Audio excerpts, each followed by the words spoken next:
Live from the Hey Did You Ever See That Movie studios in downtown Boston, it's showtime. Welcome to Hey, Did You Ever See That Movie? I'm your host, Des, and as always, I'm joined by my lovely little co-host, Delynn. This house is a fucking prison on planet bullshit. And joining us again, the podcaster with 1,000 potions, Mikki. I'm Dale, but you have to call me Dragon. And last but not least, the podcaster, packing heat, Tony 2.0. Do you want to go do karate in the garage? Of course I do. This week, we'll be discussing the 2008 comedy Stepbrothers, written by Will Ferrell, Adam McKay, and John C. Reilly, directed by Adam McKay, starring Will Ferrell, John C. Reilly, Mary Steinbergen, and Richard Jenkins. As always, There's got to be one. Cast will contain spoilers. There's got to be one. So if you haven't seen the movie, go watch it, then come back and listen to the podcast. Hey, run that trailer.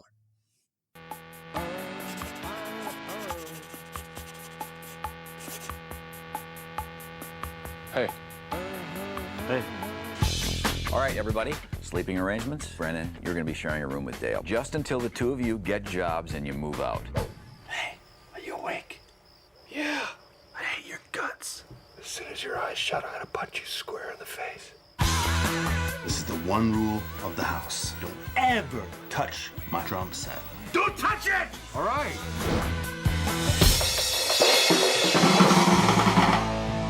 Did you touch my drum set? Yep. Why are you so sweaty? I was watching Cops. I think they're starting to like each other. What are you doing? I'm burying you. I'm alive, man! I'm alive! You're waking the neighbors. Shut up! Okay, name your favorite dinosaur. Velociraptor. All right. If you were a chick, who's the one guy you would sleep with? John Stamos. What? Did we just become best friends? Yup! You have 1 month to find jobs or you're out in your asses. What? I will arrange interviews and you will go. Who's this gentleman sitting behind you? Hello, Miss Lady. You can't. Shut your mouth. You shouldn't tell the person who is interviewing you to shut their mouth. You're sounding stupid now. I'm sorry? What did You're you just say? coming off stupid. Please leave this office. Do we get any sort of souvenir? Get out of my office! Well, if it isn't Dale Dovick and his little buddy. Just leave me alone, will you? Shut up, fool! You should treat me, an adult, with some respect.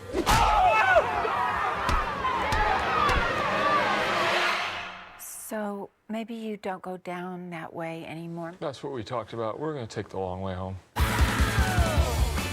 Can we turn our beds into bunk beds? It'll give us so much extra space in our room to do activities. You're adults. You can do what you want. This is the funnest night ever! Hey, I never asked you. Yeah. You like guacamole?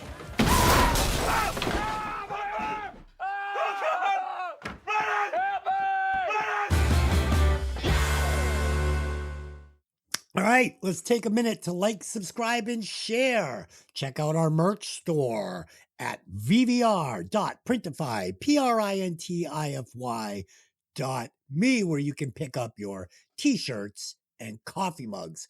If you guys would like to see the merchandise before you buy it, go over to our YouTube channel and Hey, Did You Ever See That Movie? Go into the shorts and you can see me modeling said t-shirt.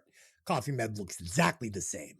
If you're listening on YouTube, please take a moment to like, subscribe, and share, and most importantly, comment, even if it's just a thumbs up or a thumbs down. Whichever you like, doesn't really matter. If you're listening on Apple, please leave a 5-star review and follow the podcast and leave a comment because, again, it helps the algorithm present this podcast to other listeners. There you go. That's as much brain power as I have for that segment.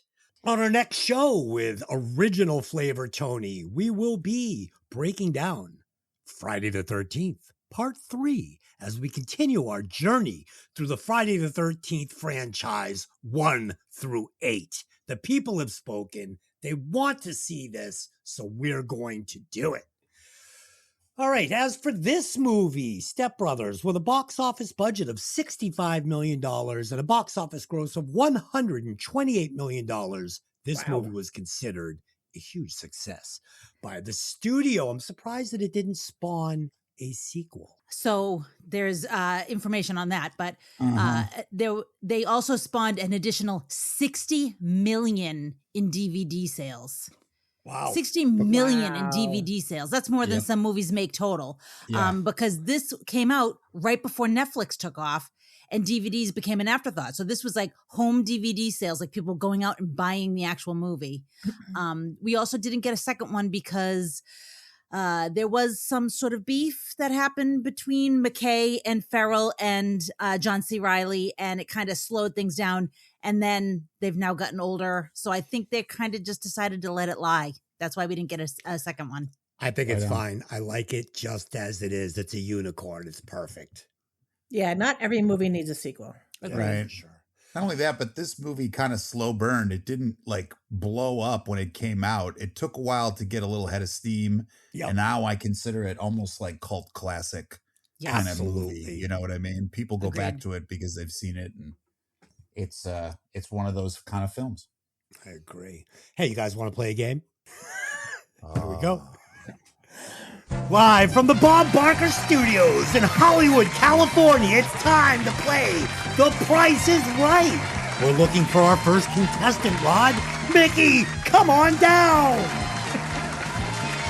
Tony, come on down. Delynn, come on down. You're the first three contestants on The Price is Right.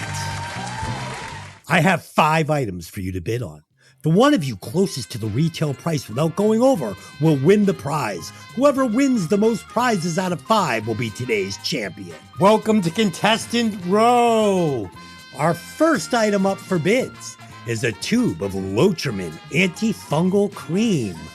Mikki, how much is the tube of antifungal cream?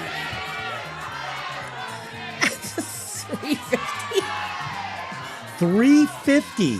$3.50. Tony, what's your bid? I'm going to say $14. $14 even. And Delynn, what is your bid? I'm going to go with $7. $7. The retail price of the antifungal cream is $19.39. Tony, you are closest. That's right. Because, you know, I use antifungal cream on a regular basis. So As do I. Our second item up for bids is a tube of canker sore mouth pain liquid. Mikki, how much is the canker sore mouth pain liquid? $4.37. $4.37. And Tony, how much are you bidding? I'm going to go $9.99. $9.99. And Delynn? $14. $14. And the retail price of the canker cream is $6.99. Mikki, you are closest without going over to the counter. I won. You're the winner, honey. Our third item up for bids today is a tube of Preparation H multi-symptom hemorrhoid cream. Why are these all so terrible? How much is the fucking cream? It's just went in his medicine cabinet. He literally sat on the toilet and just fucking took some inventory. Probably. Hey, if you really need the stuff, you gotta have it. What is it again? I'm sorry. This is the tube of Preparation H multi-symptom hemorrhoid cream. I didn't know you could have multi-symptom hemorrhoids. I didn't either. I'm going to say $6.15. $6.15 for Mikki. And Tony, what is your bid? Let's go $7.99. $7.99. And Delynn, what is your bid? $8.50. $8.50. One of our contestants has hit the price right on the head. Tony, you got it right with $7.99. Right. $7.99 for Tony. Our fourth item up for bid today is a bottle of Head & Shoulders clinical strength shampoo. Mikki, how much is the shampoo? I'm going to say $6.50. $6.50. Delynn, what is your bid on the Head & Shoulders Clinical Strength Shampoo? $4.99. $4.99. And Tony, what is your bid? How about $6.99? $6.99. The retail price of the shampoo is $11.99. Tony, you are the closest. Damn, honey. All right. And our fifth item up for bid is a tube of Stye Sterile Pink Eye Lubricant. Mikki, how much is the pink eye lubricant? $7. $7. A shaky $7 from Mikki. Tony, what is your bid? I'm going to go with the old classic $9.99. $9.99. And Delynn, what is your bid? $3.99. $3.99. The retail price of the disgusting pink eye lubricant is $16.49. Tony, yes, you have crushed it. So you are almost our Price is Right champion. But it's time to go to the Showcase Showdown. Tony, if you are able to guess the price of this product within $1 without going over, you will win all 5 prizes today. Oh, I'm a lucky guy. Today's final prize is a can of Korean barbecue flavored Spam. Korean barbecue flavored Spam. Tony, what is the retail price of that Spam? Oh, God, Spam. I don't think I've ever bought Spam. Let's go with $4.49. The retail price is $4.67. You have won all 6 prizes. I'm the man. I am the man. The fungal cream. You're going to get the Head & Shoulders Clinical Strength. You're going to get the Preparation H. You're going to get the Kanka screen. And you're going to get the Korean barbecue Spam. I can't wait to get sick because I'm going to have so much medicine. And all of our runner-up contestants will be receiving adult Pampers. There you go, everybody. Enjoy your prizes and thanks just for in case you gotta poop your shorts. Thanks for playing The Price is Right. Whew. That's a lot. I gotta chill out now. That's a lot. Let's do some stress. Congratulations, Tony. Keep an eye out for the UPS guy. For the package, right? For the package. Okay, gently used hemorrhoid cream. All the shit that I pull out of our fucking bathroom, like a bunch of old used fucking fungal creams. Fucking can of Spam. There you go, buddy. Thanks for playing. Yeah, no problem. Okay, let's do some opening thoughts on this one. Stepbrothers. So I have seen this movie dozens of times. The question is it any good? Or am I a sadistic person? Mikki, you ever see the movie? Yes. I had only seen it once or twice before this, and I forgot how much it made me laugh. All right. Delynn, Stepbrothers, how familiar? Quite familiar. I wasn't so familiar that I remembered everything, but I had a pretty decent idea of what I was going into. And Tony with a fungal cream. Had you ever seen the movie? I had. Not much like Mikki and Delynn. I've seen it a few times. Not quite to the Des level of dedication, but I did enjoy the twists and turns of the film because I didn't recall it all either. Cool. All right, let me give you a quick synopsis and then we will get into it. 2 aimless middle-aged losers still living at home are forced against their will to become roommates when their parents marry. There you go. 39-year-old Brennan Huff and 40-year-old Dale Doback are immature adults still living at home. Brennan lives with his divorced mother, Nancy, and Dale lives with his widowed father, Robert. Both Dale and Brennan are slackers, have no jobs, and are completely dependent on their parents for money. Robert is a doctor and went to Northwestern and Johns Hopkins. Robert and Nancy meet at a medical conference where Robert was presenting and Nancy was in the audience. They fall in love and get married. Both Brennan and Dale are angry and sour and throw a tantrum at the wedding. Brennan's younger brother, Derek, was not able to attend the wedding because he was on a fishing trip. After the marriage, Nancy and Brennan move in with Robert and Dale, forcing Brennan and Dale to live with each other as stepbrothers. Robert has a sailboat named the Gilded Lady, and he has a dream of sailing around the world, which Nancy gets very excited about. They plan to make it a reality as soon as they can. Robert and Nancy trade tales about how their sons ended up the way they are, including Nancy sharing the story about the time when Brennan was 17 and Derek was 14. Both entered a talent contest and Brandon sang, but Derek bribed the choir, replacing them with his football buddies to sing Brennan Has a Mangina, and Brennan was so embarrassed that he vowed he would never sing again. Meanwhile, Derek lip-synced Ice Ice Baby and won. So I found an interview with John C. Reilly where he talks about this movie and where the inspiration came from. And he said, despite the fact that a lot of it is really over the top and ridiculous, a lot of it's true. Like, it actually happened. Will Ferrell was forced to lick white dog poop as a kid. Oh, shit. Yes.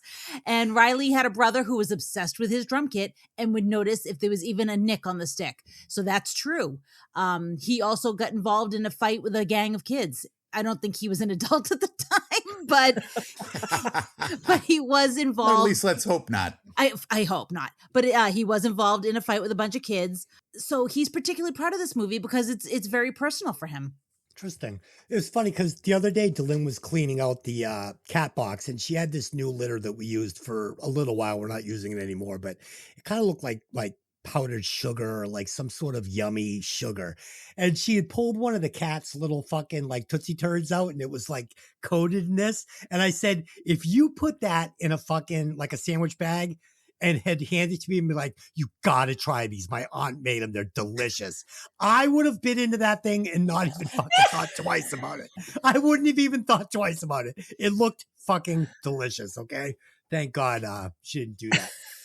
So right off the bat, I want to say this. In 2008, the concept of two entitled 40-year-old guys still living at home with no jobs, acting like spoiled brats, this was outlandish and funny. In 2026, and you got to trust me on this because my job has me going into people's homes often.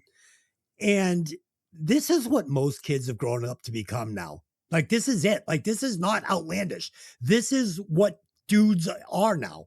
They're fucking middle-aged men, still living with mommy, still on the nipple, completely fucking spoiled, completely entitled. It's a fucking joke, man. But whatever, I digress. So in this movie, there was in 2008, that is very funny. So here we open with Brennan making a delicious breakfast consisting of nachos and chocolate cereal before heading into the living room for his morning ritual of junk food and masturbation. And honestly, for me, this looks like a pretty awesome Saturday morning, if I'm being honest, right? And I immediately identify with Brennan as my spirit animal. Like, this is it. Me and Brennan are like, I don't know, cosmically attached or something. Next, we meet Dale, and he is starting his day off with some Guitar Hero. And he's going to shake his dad down for some pizza money. And he wants to make sure he has enough for wings too, right? This is fucking funny to me. The dad is like, don't order any pay-per-view. So you know he's like ordering up fucking porn and shit there in the afternoon. These guys are total tools and I love them both. And just like that, we understand who our two protagonists are. And as the movie goes forward, are they protagonists? Are they antagonists? Is everybody a protagonist? I don't know. Is everybody an antagonist? Is everybody just a fucking, like a character in a weird fever dream? It's so weird. Next, we're going to meet Nancy and Robert. They're at a conference where Robert is speaking. He's going to be doing a seminar with a doctor. And this whole sequence feels like a fever dream. Like I said before, he starts talking about putting his face into the boobs of a woman in the crowd that he's never met. I mean, he should be immediately going to the hospital to have an MRI on his brain. Like, do I have a tumor? What am I doing? I'm in front of all my colleagues.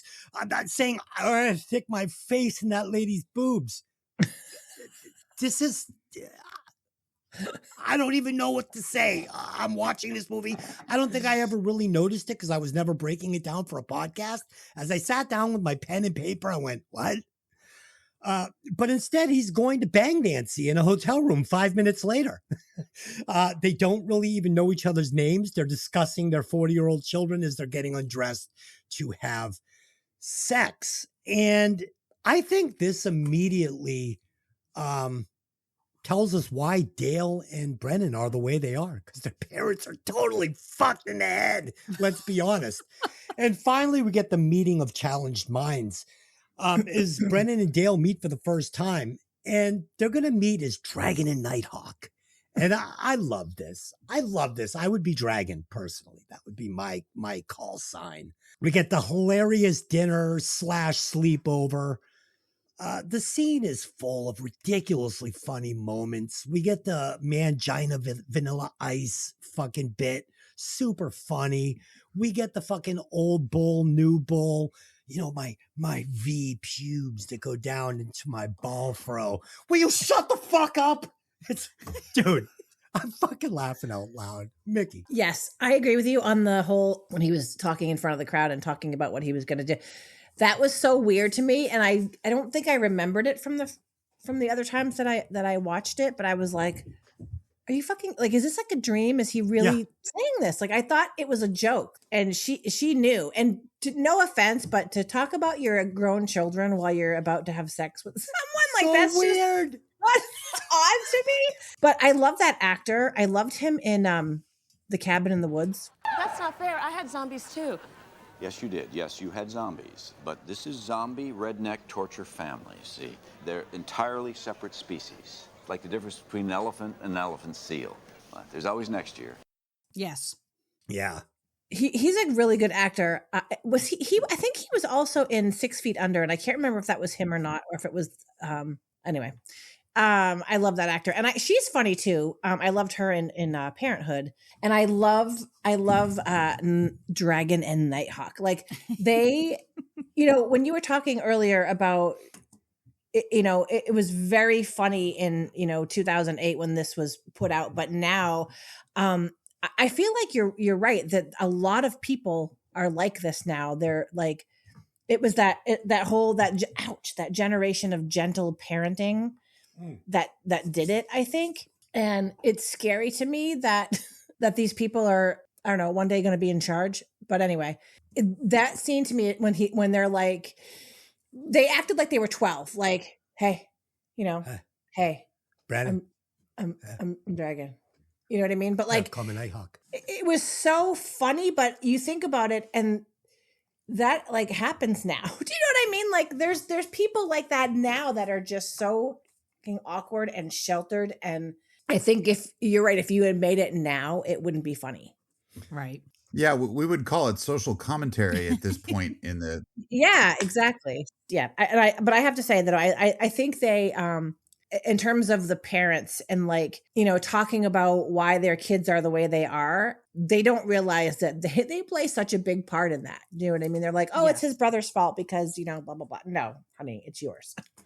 I mean, Mikki, Robert's a doctor. In my mind, I had always imagined, like, for some reason, looking back at this movie, I'd always thought that he was imagining that, but he was really saying appropriate things like, doctor seminar stuff. But in his mind, he was imagining, I want to put my face in her boobs. He's saying it out loud. That's what I thought too. And I was like, oh, like he's not imagining that. He would be put on fucking like unpaid leave while they had him checked out. He's a doctor. Oh yeah. Oh yeah. If not fired. We need to get you an MRI. There might be something wrong. Right. And nowadays, I think a big problem is it's the rent.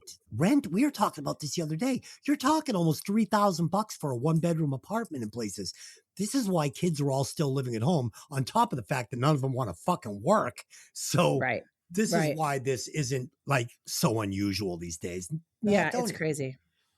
All right, you guys are all showing your age, okay? Weren't you young once? Didn't you lack motivation? A minute ago, you were saying, I totally associate with these slackers. Now you're giving them the 3rd degree, you old fuddy-duddy. What the hell's wrong with you?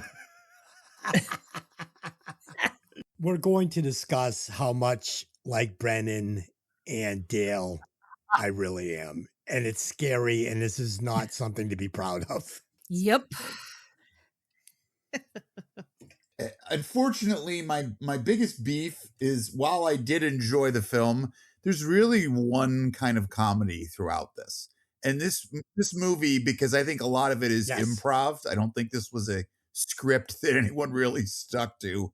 It was just kind of a loose group of lines that flowed in any direction the actors wanted to take it. You know, it's Judd Apatow as the producer. He's done a bunch of films. All of them were very entertaining, but it's the kind of thing where he just lets people roll. And I think that, you know, we just become crass comedy. You know, like you said, the guy's a professional. You know, he went to Johns Hopkins, one of the premier medical schools in the country. He wouldn't say that out loud. He has the ability to filter his thoughts from his presentation. Not only that, but it's probably a presentation he's given countless times and could do it in his sleep. But we're supposed to believe that he somehow regresses to his 12-year-old's brain and sees a woman with a low-cut shirt and all of a sudden just can't help himself. But it is what it is. You know, it does meet the entertainment quotient. And how do we say this? It's almost parenting by kind of like friendship, right? It's not, I'm the dad, you're the kid, shut up, sit down, be quiet, do what you're told. It's now more of the, I'll make a deal with you, okay? Buddy. Yeah, exactly. And you know what? That shit never works. You gotta put a little foot to ass now and again to assert the roles. And unfortunately, when you're 40, it's much too late. So what's the point? Mikki said, it's so weird you talk about that during like your first romantic encounter. But I think it's the idea of if we clear the air now and you can relate to me, you'll keep coming back, right? Yeah. I have this anchor chain tied around my neck. Please understand. And then when she finds out she found a guy who's got the same situation, it's like, boom, this makes it all better, right? Someone who relates to me, understands me, knows what I'm going through. And does it serve its purpose? Oh, hell yeah. So it's all good. It's a long Saturday Night Live skit is what it is. Well, believe it or not, I think it was based on a gag that they did not use about bunk beds. And they put that scene in there where they try to build bunk beds. Yes. And then they come back to the parents and go, why did you ever let us do that? And they blame them like it's somehow their fault. And it's ridiculous. But it's the kind of thing where you gotta see the immaturity to know that this is a terrible concept that they should never have. Tony, things have changed so much since we were teenagers, though. You know what this new thing going around, and it just happened here locally. It's these teen takeovers now where they'll start these groups on Facebook and they'll get like 200, 300, 400 teenagers from an area to all gather on one site. Here it was Hampton Beach. I think it happened in a couple other cities. Oh, is that what happened in Hampton Beach? Yeah, but that's not the only one. I mean, it's been happening in Florida. It's happening everywhere. And I've been watching like 300-400 kids just tearing through an area of town, smashing cars, running on cars. Sure, just running amok. Yeah. Running amok. But yet they can't organize this to do something productive or good for the community, because that's not what's happening on social media right now. They're not going to get no views with that. So my point is, I think a little more ass to foot needs to happen. Right on. It's to the point now where I just saw that over the holiday weekend, I was down in Florida and they were saying the sheriff's office had come out and said, if you're on the beach and you're making a problem, we have a zero tolerance policy. Yeah. So, you know, people came down here to have a good time, enjoy the long weekend. Don't be a knucklehead, because if you do, you're going to pay the bill, which I think is genius. And it was on, you know, the noon news, the 6 o'clock news, the late news, just to try to put the word out that if you want to be a fool, you're going to get treated like a fool. So parents, put a block on your kids' social media and then take a little switch to their backsides. Or how about this? Yeah, I was going to say, why don't you teach your kids right from wrong so they don't act like a complete ass? Listen, pause the podcast right now and go kick your kid's ass. That's it. And when they look up at you and go, why? Go, that's for the future, son. That's for the future. Okay. Uncle Des said so. Uncle Des said do it. So I did it. So be good. For goodness sake. Whoa. Oh, my God. I mean, play stupid games, win stupid prizes, right? Brennan and Dale despise each other for interfering with their lifestyles. Since Dale refuses to give up the room where his drum kit is set up, he and Brennan have to share a room. Dale warns Brennan not to touch his drum kit, which Brennan later does anyway and gets confronted by Dale. The argument over the drum kit erupts into a violent brawl between them. The parents have to return from work and the whole neighborhood gets involved before the fight is broken up. Surprisingly, the Stepbrothers make up a little bit after this brawl. They're grounded with no television for a week following the incident and told they must find jobs within a month or they'll be evicted from the house. Both Dale and Brennan have a condition of sleepwalking. Brennan always puts Nancy's purse in the freezer when he sleepwalks, and Dale puts couch pillows in the oven. When Derek, a helicopter leasing agent, comes to visit with his family, he openly ridicules Brennan and Dale for their lack of ambition. Robert takes an immediate liking to Derek when he offers to sell their house so that Robert and Nancy can realize their dream of sailing around the world and retire sooner. Nancy balks because where would Dale and Brennan go? When Derek goes up to the backyard treehouse and goads Dale and Brennan, Dale punches Derek in the face. Brennan is odd that Dale stood up to Derek, while Derek's wife Alice finds Dale's courage attractive, attempting to begin a sexual affair between the two. So let's talk about the drum kit fight. Those testicles are prosthetics, and they're not just cheap gag balls from a joke shop. They are handmade by a prop person. They cost thousands of dollars. They talked about it in the behind the scenes. This is the truth. Adam McKay, the director, had them at his house before filming started and used to bring them out at parties. And then Will Ferrell stole them from set and had them for quite some time, also bringing them out at gatherings. Beyond the nuts, though, the fight scene is so epic and ending with Mary Steenburgen saying, "What the fucking fuck" is genius. On to Derek, though. In the version we watched, there was a scene missing that I've seen on YouTube where Derek shows up to this dinner and mentions how he's excited for Nancy's famous cheesecake. And Nancy says, "All right, I made a peach cobbler instead." And he kind of baldly just looks at her and says, "I could have been at a Kenny Chesney concert and I came here instead and I'm going to eat shitty peach cobbler instead of cheesecake." And she's like stunned and she offers to whip him up a cheesecake. And he's like, "Yeah, that's better." And it's like, I wish they hadn't removed that scene because it was so like shockingly rude, even to his own mother. And, along with him not coming to the wedding because of fishing trip, it kind of explained his character real fast. Yeah, I mean, granted, there's a who's who on that boat. It was a pretty important fishing trip. But no, this guy's an ultra creep. So you mentioned the drum kit saga, right? I love this right from the beginning, starting with this dramatic music whenever Brennan looks at the drum kit. Da, da, da, da. Dude, it fucking cracks me up every single time. It's brilliant. Clearly, Dale is being a total fucking dick when Brennan comes into the house, right? Don't accept this is me on 6. You want to see me on 10, all this bullshit. But Brennan's wrong. He's wrong here. He should not have touched the kid. If he wants to sit down and maybe tip, whatever, he's still breaking the rules, but it's fine. He goes in there and he beats the shit out of the drum kit. Fuck him. It's a dick move. We get the brawl in the front yard. He's been in a band for a lot of years. That's a dick move. It was a dick move. It was funny. I actually, in my old band in Boston, I had a drummer that I played with at the time. And I won't mention him here. Everybody knows him. And he didn't like his kit being fucking tampered with. And he came in and I was sitting behind it. Like I think I was cutting up some lines of cocaine on the snare drum. It was either cocaine or weed, rolling a joint. I can't remember which one. But regardless, he came, he was like, "Dude, I fucking told you not to be." I'm like, fuck you. So I get up, I come from behind there. It gets near the door. He says something to me and I spit in his face and he charges me into the hallway. This is down in Charlestown Music Complex. And we went at it like a couple of wild dogs. Punches thrown, people thrown down. It was horrible. And that was the last time I ever played with that gentleman. Okay, great happy story, Des. Thanks for sharing. Anyway, you were the dick in that story. P.S. You were the dick. Yeah.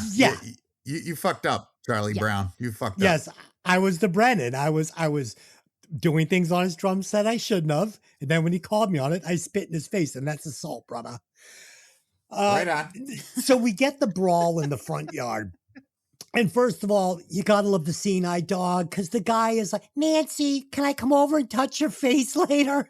It fucking cracks you up. So this dog is just there to like help this poor blind guy get through life, and he's fucking locked on to Brennan's leg. You got fucking Nancy with the garden hose, like she's trying to break up a dog fight. It fucking cracks me up. And then these two fucking idiots fucking do the double knockout with the baseball bat and the golf club.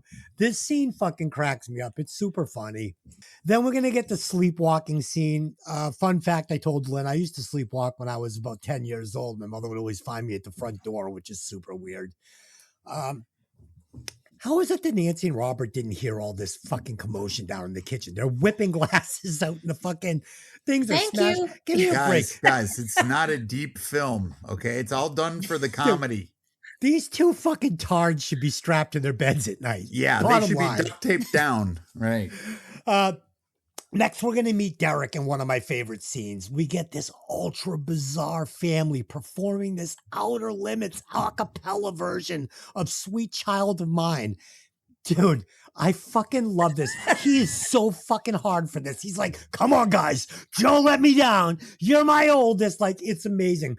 And we learn here that Derek is a total narcissist and his wife is on the edge of needing a week at Trembling Hills Mental Hospital for spousal abuse, PTSD. He is a fucking psychopath. And he's like, all right, baby, it's time for you. And she's like, she's got the eyes. And he's like, fuck you, bitch. You ruined it. I'll save it with my solo. And he starts busting into these lyrics like, I can sing high, I'm Derek. Oh, fucking hilarious. I love all this shit. And the best part is he's terrible. He thinks he's wonderful. He's great. No, he's not. No, he's not. Whoever he's they have, terrible. He's out of key. He's dog shit. But he never sees himself as doing anything wrong. The oldest boy is the best singer in the group, and Derek just can't admit it, so he thinks he's the best. All these singers they brought in to do this thing are really good. These no. I think on. it's written that way. You know what I mean? Derek's singer does it on purpose. It's not like it's excellent. Not like okay. It's excellent. So? I'm sorry you think so, but do you think so? So it's okay. I do think so. I do. Okay. Well, you're a little fucked up. I am. So next we get this dinner party scene, and this one is straight out of the Twilight Zone. We're going to get this demented courting of Dr. Robert from Derek. He is like giving him goo-goo eyes across the table. And Nancy is saying, I've never seen that face from you before, Robert. And he's like holding his hand and smiling and blinking over at fucking Derek. I feel like we have a connection from over here. Like, it is super weird. Yeah, the scene at the table, although, like Delynn said, they cut the cheesecake crack out, you really get the depth and breadth of the fact that Derek is just a tool and a half. He's just a flaming ass, and he doesn't care whom he injures in the process of maintaining his flaming ass title. You know what I mean? Total he's douche. Just he runs roughshod over the kids, over the wife, over anybody else in the room. And although he's having a little bromance with the doc, that's very superficial, and you can see Derek is just probing so he can find the weak link in the armor and then exploit him later. Not only that, but you got to wonder, for a guy who's supposed to be intelligent and a professional, Derek says, "Oh yeah, I got my real estate license. I'll sell your house for you." And it's like, so you don't have a business or anything? You're just going to wing it? I mean, who the fuck would do that? Right? Well, we're led to believe that this guy is like Tony Roberts. There's nothing he can't do. If he's going to sell the house. Except that the only person who believes he's Tony Roberts is himself. Well, he did make $500,000 last year. Okay, yeah. Well, in LA, you need that to survive. So fuck that. You know what I mean? That's chicken feed, even in 2008 when this film came out. But I'm not going there.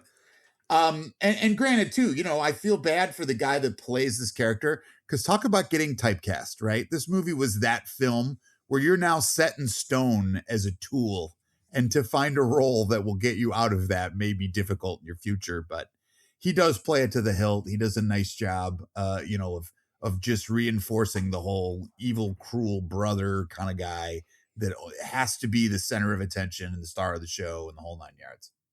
Yeah. But Tony, when he goes up into the treehouse and he's like, "What's up, faggots? Hey, I'm just kidding. Chill out." And then he's like showing him his six pack. "You want to touch it, don't you?" Then he's like, "Ain't gonna happen." "Hey, you look like you want to punch me in the face. You both want." And dude, when Dale punches him in the face and he falls and lands on the ground, he's like, "Oh, Mom." He becomes like a 13-year-old again. And that's what makes this movie work, right? You've got these three grown men that are all portraying 13-year-old boys, but somehow making it work. In the case of Derek, the actor that does it does such a brilliant job, because he's not only acting like a 13-year-old in this scene, like Dale and Brennan are, but he's also playing a father and a husband. So he's really adding that like double dimension onto it. I think he pulls it off perfect. It's really, really good. Yeah, I agree. He does a great job. The other thing too is even the little group of cronies at his work, it's like the Lord of the Flies. You know what I mean? They worship him. They back his plays, regardless of how cockamamie they are and how off the reservation he goes. So, he's got this gang and he thinks he's in charge and he's all that in a bag of chips.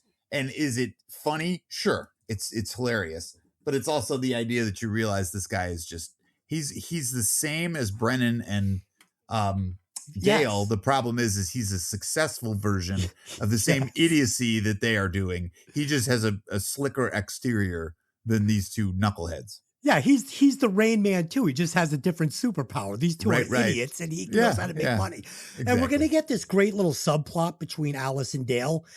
And I fucking love this because after Dale takes fucking Derek out, Alice is she wants to fuck him right then and there. She's like, I just want to curl you up in a little ball and put you in my vagina. I'm going to go home and masturbate and think about you punching him in the face. I'm fucking laughing my ass off. And then we're going to get this final scene here where Robert starts acting like Derek towards Nancy. And she says, don't talk to me like that in front of my son. And we're going to see the first cracks in this relationship. And this goes back to what I was saying at the very beginning of the segment. For whatever reason, Robert is so smitten by Derek. He just fucking loves this guy and wants to be his best friend and starts taking on his identity immediately. This whole section is so weird. It's because that's what he wanted. That's what he wanted his son to be. Yes. Derek is the son he didn't get. Yeah, that's a good observation. That's exactly what it is. And why you would want a fuckhead like that for a son, I have no idea. Because, Mick, I think it's the idea that Derek looks great from the outside, but once you peel back the thin veneer of his slickness and success, you find out that this asshole's rotten to the core. From the outside looking in, he looks great. Tony, the funny thing is so in real life, this guy couldn't have any friends, but in this movie, they pair him up with two guys that are even fucking douchier than he is. Right. The one guy, I'm going to eat your dick. Rob Riggle, a classic, because if you know the actor, in every movie he's in, he's this guy, basically. Yes. I mean, and he plays it to the hilt. And I think half the shit he did, he just made it up on the spot. They went action and he just kind of came out with it. But, classic stuff. Don't worry about Adam Scott getting typecast because he was in Parks and Rec for seasons and seasons. And he was a super nice guy on that show. So, excellent. He was, and he's in Severance too. And I've never watched it, so I don't know what kind of character he's in, but he's basically the lead actor in Severance. Okay. So. he had a bbig part in Big Little Lies too, and he was really good in that. Yeah. Well, he's got to be good because when you play a shithead, you have to really keep your your game on. Because it's not you being you; it's you being someone completely opposite to who you are for the most part. I mean, some actors are jerks, but a lot of them are just average, nice people, and that's where you're really acting because you're doing something that's so not normal for you. He's magically douchey in this. Like he's a unicorn of douche in this. Brennan and Dale discover their shared interests and develop a brotherly friendship. They both have the same favorite dinosaur, the same non-pornographic magazine to masturbate to, and the same guy they would sleep with if they were chicks because it's John Stamos. I mean, it's John Stamos. Gay. They practice their fucked up version of martial arts in the garage and make their beds into bunk beds only to have it collapse onto Brennan.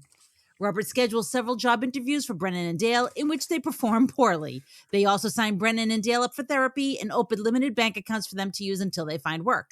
Brennan falls in love at first sight with his therapist, Denise, but it is unrequited and she retains her professional distance, while Dale tries to tell his therapist that his life is the plot of Good Will Hunting. Check out our review of that a couple months ago, P.S. Nice. I cried. Just slip that in. I cry, spoiler alert. Catherine Hahn as Alice in this movie, she's completely unhinged in the best way possible because she's doing what Farrell and John C. Reilly are doing. She's doing the improvisation. She's going as dirty as she possibly can until people tell her to pull back. Like she's just going for it. And it's working perfectly. And, you know, the other thing about her is this is a movie that is largely about two man babies. And she's offering a different point of view. This is the caged and downtrodden wife who doesn't know how to get out of this marriage. She's stuck in it. She's stifled. She hates every second of her life. She's miserable. She sees this flash of possibility in Dale. And I mean, it's the worst possible place to look for it, but that's what she sees. How delusional she is. That's how desperate she is. Well, that's how desperate she is. She's a prisoner, so she'll take anything. Right. So at this point in the movie, Delynn and I watched this together. We're sitting on the couch, and Dale and Brennan become best friends. So I looked at Delynn and I said, I'm a combination of Dale and Brennan. She said, don't think that went unnoticed. That was cool. She actually said that to me. I thought she was like, no, it's not that way. So we get the job interview montage here. And I mean, wait a second. This is from the man who literally said to me the other day, get down on the floor. I want to show you how to do a Kimura, which is a martial arts move. He wants to do martial arts on me in our living room. I'm like, yeah, I'm not doing that. Can we do karate in the garage? But in the past, haven't you done that and you've kicked his ass? He's much better now. I can't kick his ass quite as easily as I used to. First of all, I'm trained in mixed martial arts. I'm almost a brown belt, and fucking you were never close to beating me. You're my wife, so I don't fucking choke you out. Des, don't lie. Don't lie. Okay. She's like he's much better now. Like she used to fucking the only people he does tell me that I've got. Go ahead, Delynn. I was just going to say, he does tell me that I have 30 pounds on him, so that's why I win. Okay, that sounds like a convenient excuse. Des, the only people who talk like I'm almost a brown belt. That's like a 5-year-old going, I'm almost 6, okay? You are a child when you say I'm almost a brown belt. No, you're an orange belt. Don't lie, motherfucker. You ain't no brown belt. I'm actually a red belt, and you're making my point for me. Would you like to go in the garage and do some kung fu? And I love you for it, man. That's why I do this podcast.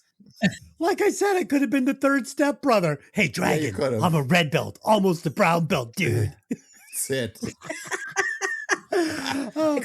So we get the job interview montage, and Delynn and I were laughing through this whole fucking thing. It's hilarious. We get the fart. We get the one sitting behind the other one. We get the whole Pam. It's Pam. And I think I can help with this. It's fucking hilarious. I thought that was super funny. I thought the tuxes were a nice, shall we say, a nice touch. Not only that, but we're going to be interviewing as a team, and we're here to fuck shit up. That is truly that's the juvenile version of we're going to do a good job on the interview, and of course they don't. But freaking hilarious. Yeah, what did you expect? There's a scene where they're going to go see their therapists. And Delynn wants me to go see a therapist, believe it or not. She's been pushing this idea on me. I'm like, I don't want to see a therapist. She's like, you need to see a therapist. Gently pushing. Gently pushing. Okay. I give it 4 sessions before you're fired as a therapy goer. Okay. So I went to see a psychiatrist years ago, and I had one session with her. She was an MD, an actual psychiatrist, and she was very messy. And she had a messy desk. And did that affect you? It did affect me. So I was straightening it out a little bit while we're speaking. I'm kind of just straightening out her desk a little bit for her. And she said, I'd appreciate it if you wouldn't do that. And I said, it appears to be a little messy. And I said, you're trying to help me, with my mind. And I would feel more comfortable if it was just more straightened out. She said, well, it's not your place to do that. You don't need to straighten out my desk, and I'll just worry about my desk, and you just worry about you, and we'll talk. I went in for the second session. Desk was still messy. And I said, would you mind if and she said to me, I'm not the person for you. I can't help you. And I'm not going to charge you for the rest of the session. And we're done. And that was it. And I never saw her again. I never saw that woman again.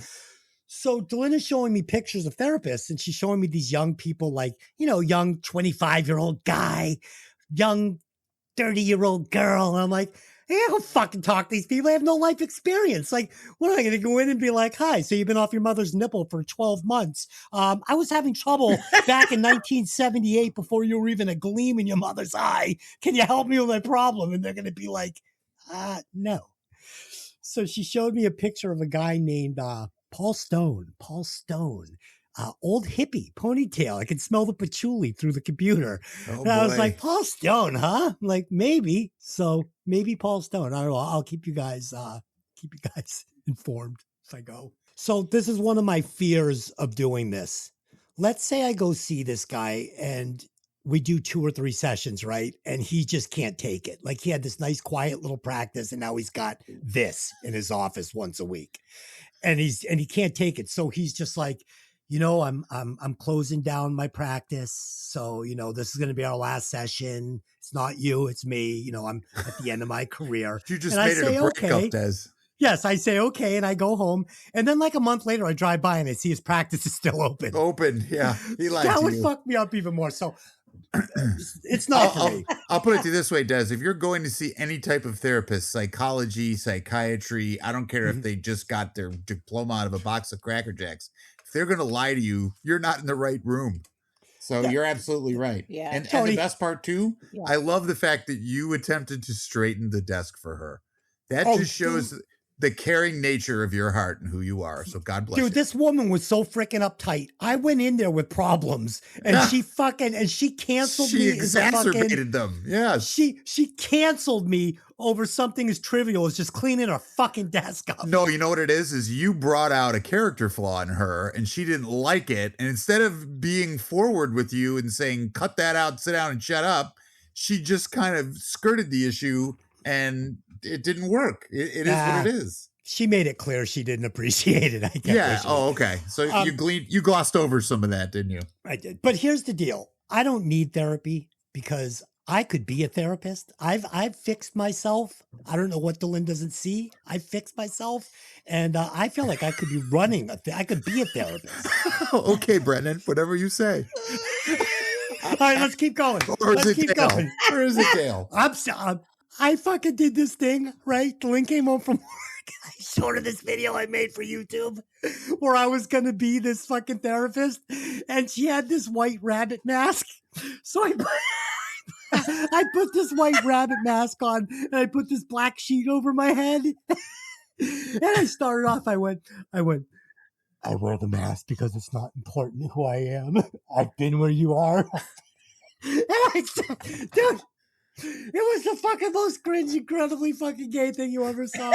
I got through about 30 seconds and I was Shut like, nope.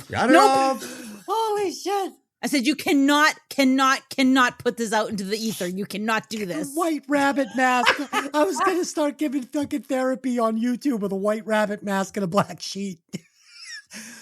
Okay. Robert and Nancy reveal their plans. With help from Derek, they're going to sell the house, retire, and sail the world on Robert's boat. They also demand that Brennan and Dale attend therapy and find other living arrangements. Brennan and Dale start by sabotaging all attempts by Derek to sell the house by scaring off all potential buyers, dressing as Nazis and KKK members, and pretending that Brennan is dead in the front hall. Dale and Brennan decide to start an entertainment company called Prestige Worldwide. They present their first music video, which they filmed on Robert's boat at Derek's birthday party. The presentation backfires when the video shows the boat crashing, shattering Robert and Nancy's sailing dreams. Robert is furious and refuses to take an investment because the accident cost over $80,000 worth of damages, prompting Brennan to berate Robert as Nancy attempts to calm him down. On Christmas Day, Robert announces he wants to divorce Nancy. The previous night, Dale and Brennan are sleepwalking again and throwing things around the house, so Robert decides to wake them, and they pick up Robert and throw him down the stairs. This causes Brennan and Dale to break down as they think it's their fault. Blaming each other for the divorce, Brennan and Dale fight, then decide to go their separate ways. Brennan works for Derek's helicopter leasing firm, and Dale works for a catering company. Weeks later, Brennan and Dale are living independently as functioning adults and are doing well at their new jobs. So, I have seen Des wash his ass in our bathroom sink, and I can tell you it is not good. It is not a good look. And as soon as I saw Will Ferrell, it brought back bad memories. So just wanted to put that out there. I do that at home, but I still do it at work. Do I want to know? I don't even want to know why. Because I like a clean ass. He has a poopy ass. Yeah, as a poopy So ass. So he basically was Why don't you just bidetting get a himself. bidet? Yeah, he was bidetting himself in our bathroom sink. Yeah, you can get a bidet on Amazon and put it and install it Splashing yourself. shit water all over the toothbrushes.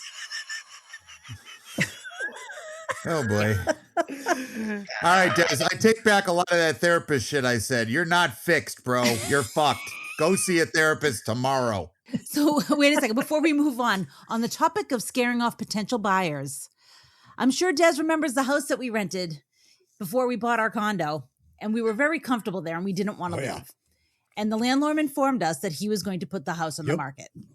And this place was totally run down. It was a shit box. It was in need of a ton of serious repairs, but we just didn't want to go. We were comfortable. We were happy there. So we were just about as rude as we could possibly be to anybody that came to look at the house.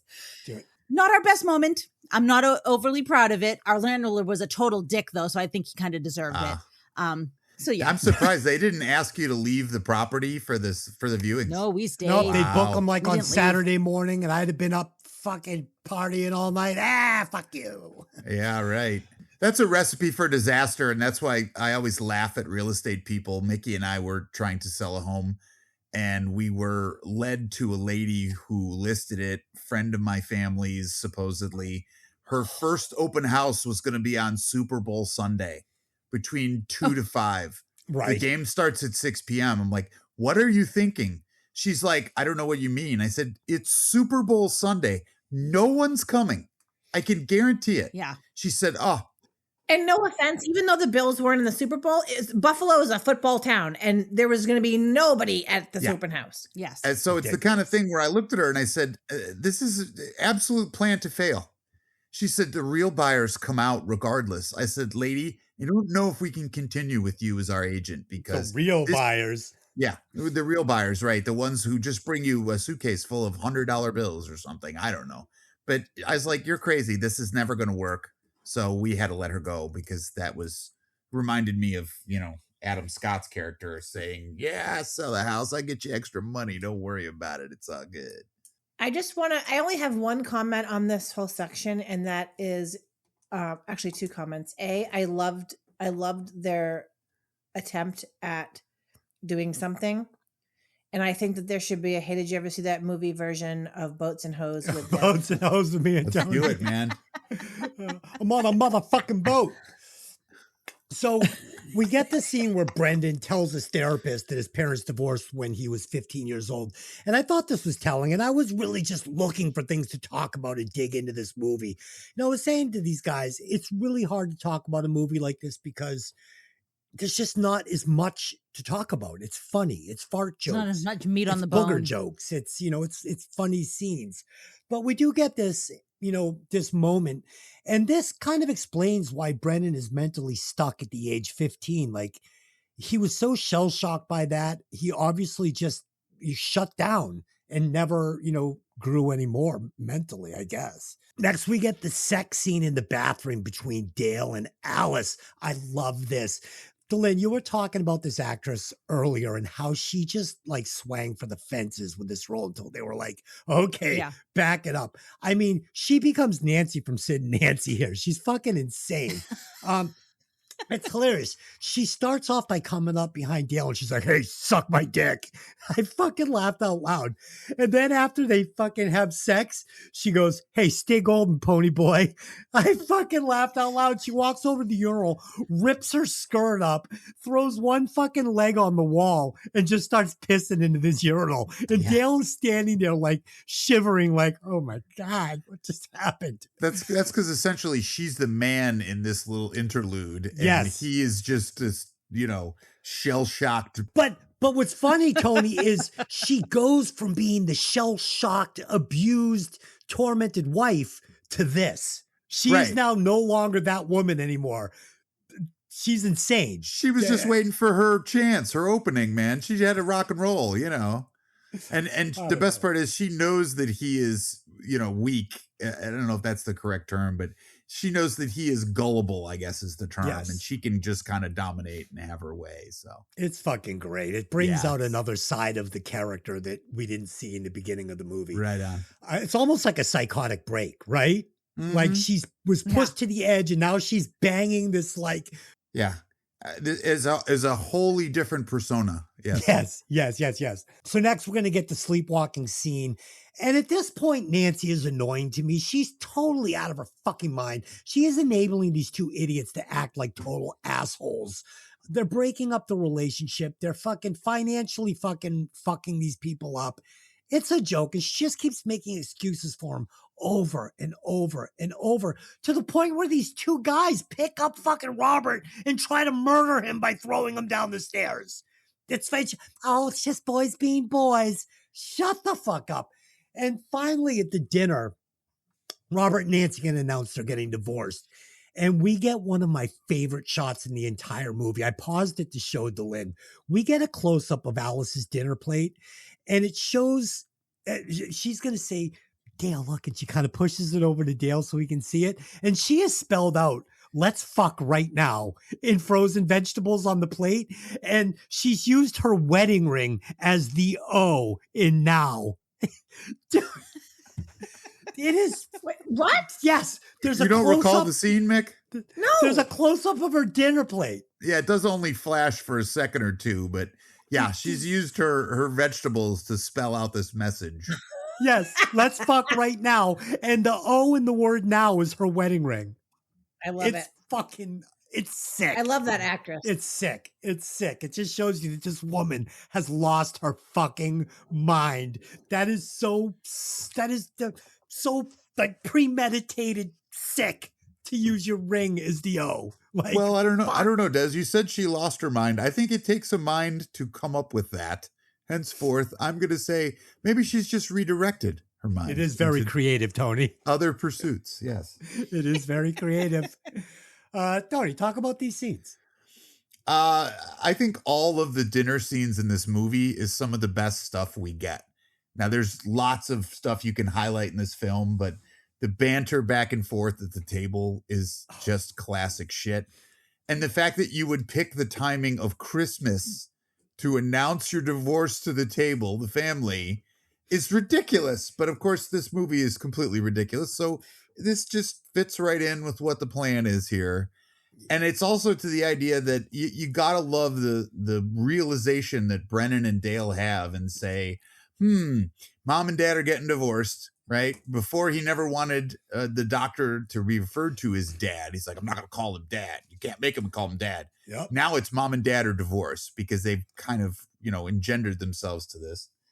And, these guys are going to figure out how they can reunite mom and dad because they need a quest. They need a mission. They need something to go on to keep them, both. The movie as a needs a mission. As the movie needs a quest. True. But, you get some subplots that are good, like when Derek gets punched in the face. You know what I mean? That's the first mission. Hey, I stuck up for my buddy because this guy's a dick and I'm not going to have you talk to me or my stepbrother like that. So you get a few interludes of this, but now this is the quest. This is the, they're going to go find the holy grail of the film and pull it all together. Even at this point at the dinner table, though, Tony, where, Brennan starts crying like, and then fucking Dale's like, I'm going to throw up. Okay. Like we've all done that when we were fucking 12 years old, like you want something, you're throwing a fit. I'm going to throw up. I'm so upset. It's perfectly played. But even at this point, Nancy is still saying, it's not your fault, boys. It's not your fault we're getting divorced. And fucking Robert has had enough at this point. He's like, fuck you. It's totally your fault, you two fucking assholes. Yeah. You ruined this thing. You know what? I'm going to fucking the Cheesecake Factory. Robert's got the scotch talking now, so he's all on his own. Yeah. Fuck you. Fuck this. Fuck them. I'm out. Oh, well, every man has a breaking point. What are you going to do? I love when he loses it and he's like, no, it is your fault. You guys are idiots. But the enabling, Mikki, Nancy. Talk about Nancy. You can ask my husband. I lose my mind when I see people gentle parenting. I lose my mind. So she is ridiculous. She is absolutely ridiculous. She is the reason that her son, at least, is so fucked up. Yes. It's not that he is just an idiot and can't figure shit out. She enables the fact that he's an idiot because she doesn't want to hurt his feelings, or she doesn't want to do this or whatever. So she's ridiculous. She is absolutely ridiculous. Frustrating. Yes, and the woman, and I forget her name, Derek's wife, Alice. Alice, yes. I love that actress so much. She is so funny in whatever she's in. She just makes me laugh so hard. I think, you know, and I don't know, for some reason, like when he says, I'm going to the Cheesecake Factory to get a drink, it's like, okay, Mr. Suburbia. Do you know what I mean? Like, it just made me laugh. Like, he doesn't just say, I'm going to the bar. I'm going to the And she says, Cheesecake but it's Factory." Christmas Eve. He goes, yeah, happy holidays. And he walks out. Fucking classic. I actually think that's a jab because no one goes drinking at the Cheesecake Factory. It's a sit-down restaurant, but it's the idea that almost like he's so sad and depressed, this is where he's decided to spend his time. So it's like a double negative on the concept. Yeah. Wanting to reunite the family, Brennan volunteers to oversee a prestigious event at his company, the Catalina Wine Mixer, for Derek's company, and invites Robert and Nancy in an attempt to bring them back together. They hire the catering company that's employing Dale. The party is a success until the lead singer of the hired band loses his temper and is ejected. With the stage empty, Derek fires Brennan, blaming him for the debacle. And Robert ultimately encourages Brennan and Dale to be their eccentric child at heart selves again. Brennan and Dale take the stage and perform. Derek is so moved by the performance that he and Brennan make amends. Dale ends his relationship with Alice to her dismay.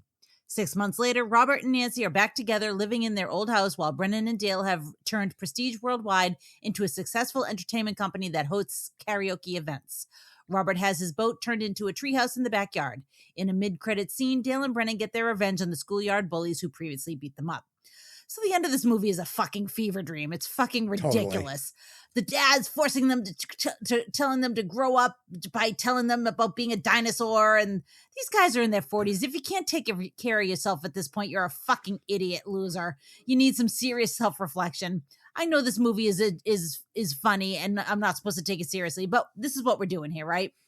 Yeah.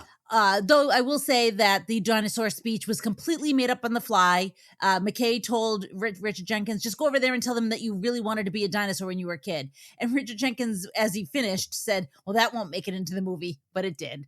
Dude, you nailed it. The end of this movie, I don't even know what I'm watching. We get the final act at this party. Robert reveals he's always wanted to be a dinosaur and was forced by his father to become a doctor. He then encourages Dale and Brennan, who are now actually starting to get their life. I can't even call it into focus, but this is as close to being adults and starting to clean up this mess their parents have made with them they've ever been. And he's going to encourage Dale and Brennan to once again become Dragon and Nighthawk and chase their dreams of being totally worthless assholes with crackhead pipe dreams that will never contribute anything to society. I don't even understand it. This is followed by a weird two-man concert spliced together with scenes of Dale in the form of a minotaur taking Alice in a fairy tale forest. My head is spinning right now. Then we get this perfectly weird hug between Derek and Brennan. This is the best 30 seconds between these two characters. It's awesome. He comes in and as they get closer about the hug, he goes to punch him, then he stops him and he holds him again. His hand's against his face. It's beautiful. We get the devastating breakup between Alice and Dale where, Dale's like, we just can't do it anymore. Like, Dale! Then this thing devolves into this bizarro world. It's 6 months later and Derek has been totally neutered now. He's a completely different person. Robert's telling him to shut the fuck up at the dinner table. Dale's trying to tell his story. Robert has turned his dream boat into a treehouse for fucking Brennan and Dale. Brennan's therapist is now hot for pirate sex. Damn, that boy looks good in that pirate hat. But I don't want to be a pirate. And finally, we see them land a fucking helicopter in a high school fucking playground and kick the shit out of 30 kids. Best ending ever. Tony. How do I follow that? Come on, man. How am I going to follow that? No, it's crazy. And you know, we like to do alternate endings on this show, and I'm just like, well, that's fucked me all up, so I ain't doing anything. So yeah, I couldn't agree more. I know it sounds like a cop out, but it's the kind of thing where it's the wrap up of all the foibles of anyone's life where you just make it all right. You know what I mean? And sadly, screwing up as a kid, you know, like you said, Will Ferrell actually had to do, you know, licked white dog poop or something. You know what I mean? It's the kind of thing where those are the character scars that make you who you are as a person and a personality. And, you know, you learn either to forget them or move on from them or work around them or whatever you decided to do in your mind. This is the ultimate wrap up of we're going to fix all those screwy things that happened to us as kids, and we're gonna get down to business. So it's good stuff. I don't care who the bully is or what the threat is. It's not going to happen. No. I'm not licking that shit. You can it's kick not my happen. ass 6 ways a Sunday. I ain't putting dog shit on my tongue. Sorry, Fro. Yeah, go ahead and start killing me because it's not going to happen. Yeah, it would be smeared all over my face, but I would never lick it. That's what she wonderful said. Wonderful story.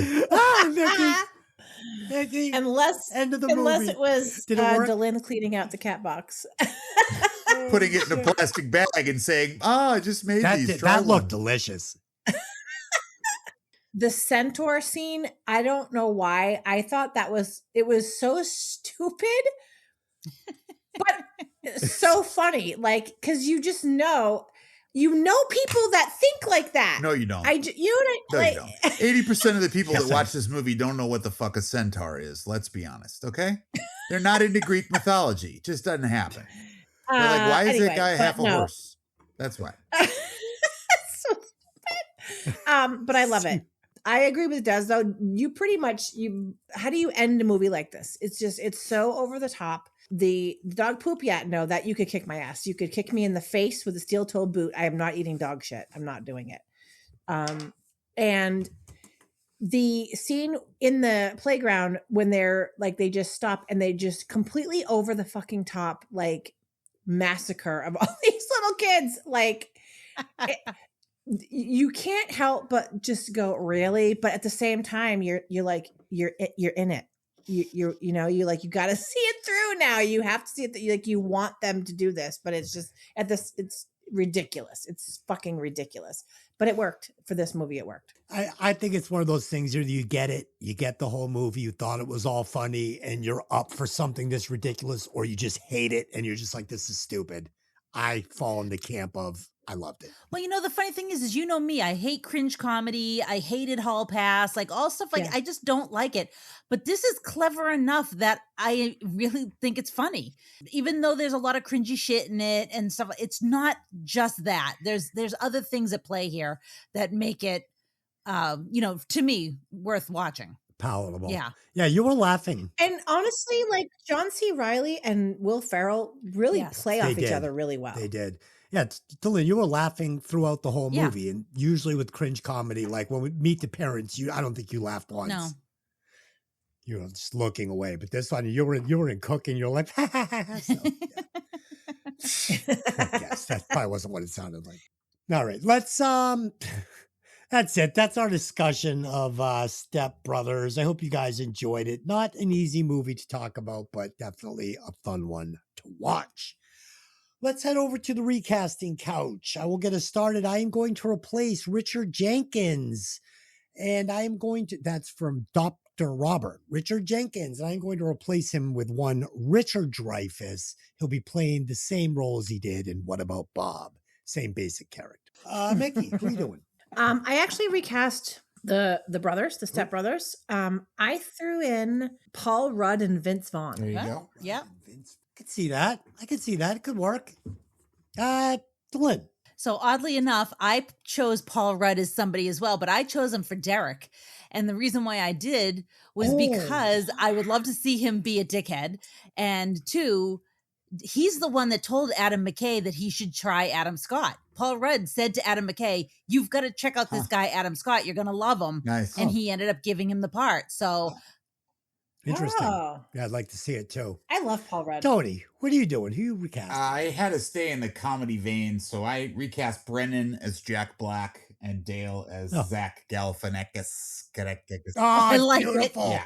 That I like dude, it. I love that movie. Yeah, Can we do it? Because if you've got to go outlandish, those are two I think that would work off each other harmoniously, and I think you have to keep that up. You know what I mean? I think if you go, Mickey's Vince Vaughn is great, but what is he? He's the foil to the straight man. You know what I mean? So you kind of get a different kind of relationship going on there. So. And Tony, Jack Black is definitely Dale in this. Right. In this new recast. Okay. Yeah, that movie works perfectly. So we've got Jack as Dale and Zach as Brennan. Correct. All right. And that movie for me is probably as funny or funnier than this movie. Right on. I love that. I love that. Great pick. All right, let's do some alternate endings on this one. I have written one up and I'll give it to you right now. As if we'd end the movie like that. Yeah. Let's do the Scooby-Doo ending. Good call. The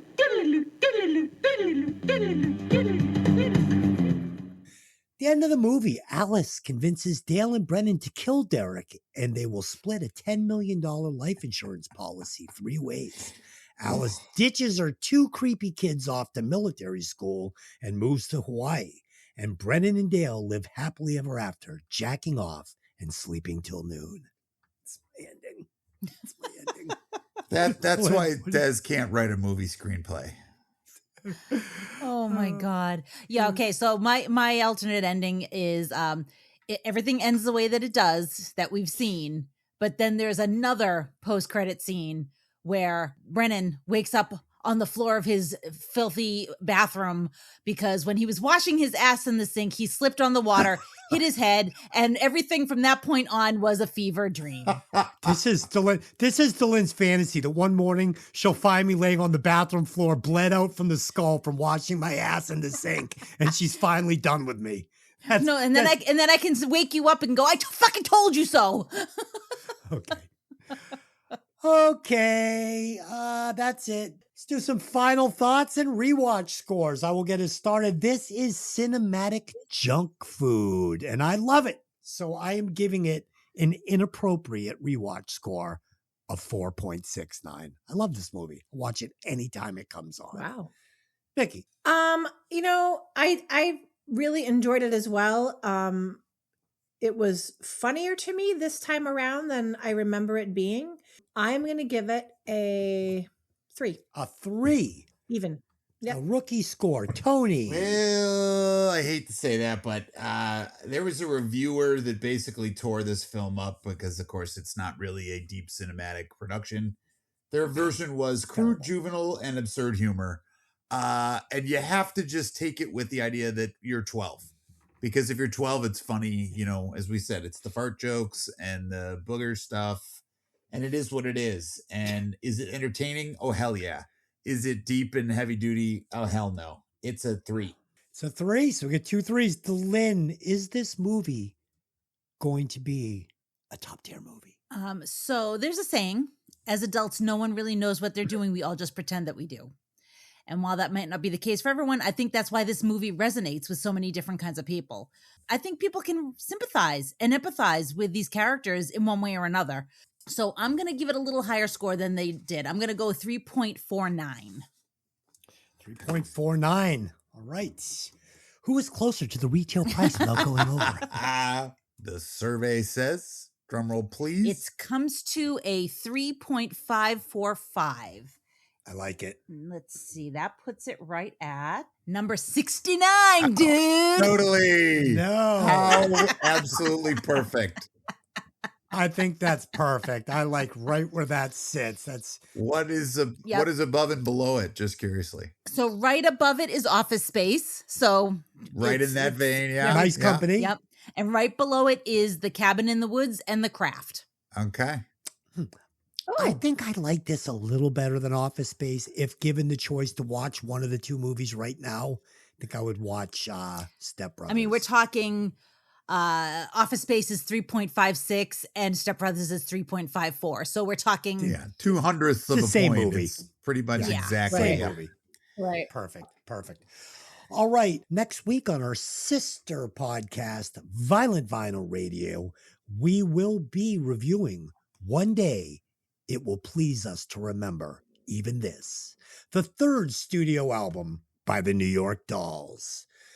And when we come back, we will be continuing our Friday the 13th retrospective with part 3 in the franchise. So until next time, I have just one question for you. Hey, did you ever see that movie? See you next time. Like, comment, subscribe.